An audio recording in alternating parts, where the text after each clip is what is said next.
Hello guys, we are making rasgulla. First, we have to open the oil. Second, we put drop of oil. And next, rub it your hand with splash, splash. And next, little bit of dough like this.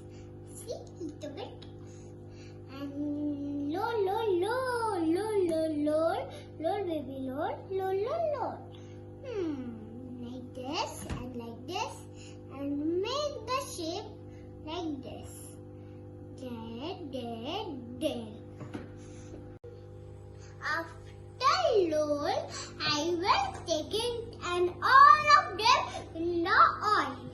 Then when they are fried, I will keep